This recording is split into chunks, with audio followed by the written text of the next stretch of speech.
प्रधानमंत्री नरेंद्र मोदी ने आज बस्ती में एक जनसभा को संबोधित किया और जनसभा को संबोधित करते हुए विपक्ष पर जमकर हमला बोला है। राहुल गांधी और अखिलेश यादव को लेकर प्रधानमंत्री मोदी ने कहा कि मैं दोनों शहजादों के अफवाह से हैरान हूं।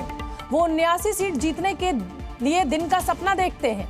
4 जून को इन्हें जनता नींद से जगाना चाहती है। हम बता दें कि बीते दिनों अखिलेश यादव ने बीजेपी पर तंज कसते हुए कहा था कि उत्तर प्रदेश की 80 सीटों में क्योटो को छोड़कर सभी सीटें इंडिया गठबंधन जीत रहा है। चलिए सबसे पहले आपको प्रधानमंत्री नरेंद्र मोदी ने क्या कुछ कहा वो सुनवा देते हैं। मैं पहले सुना करता था कि लोग दिन में सपने देखते हैं।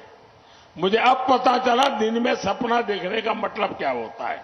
4 जून को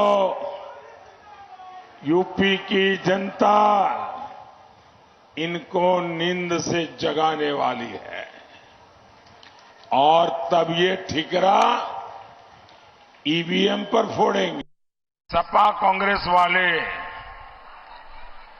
रैली में लोगों को लाने के लिए कॉन्ट्रैक्ट देते हैं, प्रति व्यक्ति पैसे देते हैं, लेकिन इन्होंने पेमेंट किया नहीं, इसलिए लोग गुस्से में भाग करके मंच पर पहुंच गए।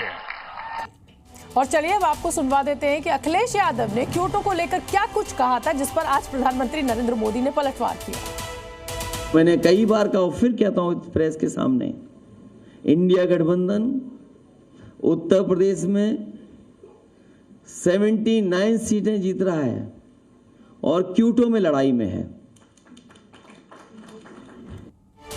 और कांग्रेस नेता राहुल गांधी ने बीजेपी पर पलटवार किया है। हरियाणा के महेंद्रगढ़ की जनसभा में राहुल गांधी ने कहा कि मोदी सरकार ने हिंदुस्तान के जवानों को मजदूरों में बदल दिया। राहुल ने कहा कि सत्ता में आते ही अग्निवीर योजना को खत्म कर देंगे। सुन लेते हैं आज राहुल गांधी ने क्या कुछ कहा। नरेंद्र मोदी जी ने पहली बार हिंदुस्तान के जवानों को मजदूर में बदल दिया है। मजदूर में बदल दिया है। कहते हैं कि 2 तरीके के शहीद होंगे, एक नॉर्मल जवान या अफसर, उसके परिवार को पेंशन मिलेगी, शहीद का दर्जा मिलेगा, सारी की सारी सुविधाएं मिलेंगी, और दूसरा गरीब घर का बेटा जिसको अग्निवीर नाम दिया है, इस अग्निवीर को ना शहीद का दर्जा मिलेगा, ना पेंशन मिलेगी।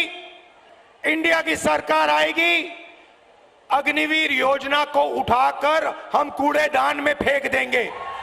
तो जी न्यूज संवाददाता रविंद्र मेरे साथ जुड़ रहे हैं इसी बड़ी खबर पर। रविंद्र, अगर देखा जाए तो एक तरफ अखिलेश यादव हमलावर है प्रधानमंत्री नरेंद्र मोदी के ऊपर, बीजेपी के ऊपर कि साहब सिर्फ क्वेटो छोड़कर उन्हें बनारस को कहा है, क्योंकि कभी प्रधानमंत्री ने 2014 में कहा था कि बनारस को क्वेटो बनाएंगे। तो ये आप देख ही रहे हैं कि किस तरीके का वार पलटवार चल रहा है। और उधर अब राहुल गांधी कह रहे हैं कि अगर वो सत्ता में आते हैं तो अग्निवीर को कूड़ेदान में डाल देंगे। तो कुल मिलाकर चौतरफा हमला हो रहा है, लेकिन प्रधानमंत्री नरेंद्र मोदी भी डटे हुए हैं मोर्चे पर और जमकर जवाब दे रहे हैं सभी को।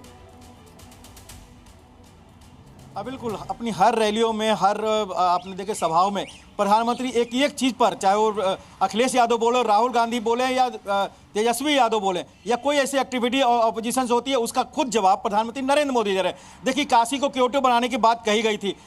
हमने क्योटो तो हमने गए नहीं है, लेकिन काशी को बदलते हमने देखा है पिछले 10 सालों में।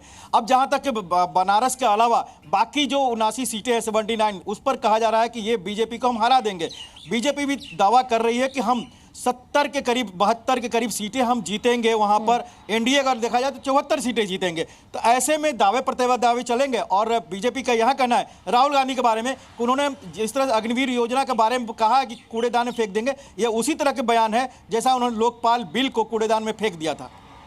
तो कुल मिलाकर रविंद्र देखिए, एक नैरेटिव खड़ा करने की कोशिश की जा रही है। हालांकि आप भी बहुत सालों से इस तरह के चुनावों को कवर करते आ रहे हैं, मैं भी इनको देखती आ रही हूं, लेकिन एक जो नैरेटिव खड़ा होता था, चाहे वो जिसमें प्रधानमंत्री नरेंद्र मोदी को तो महारत हासिल थी, वो इस बार कहीं ना कहीं लैक कर रहा है, चाहे वो कांग्रेस की तरफ से भी हो और चाहे ये बीजेपी की तरफ से हो। इसकी क्या वजह है? और इसीलिए शायद वोटर जो है वो भी उदासीन दिख रहा है, वोटिंग परसेंटेज में कमी देखने को मिल रही है।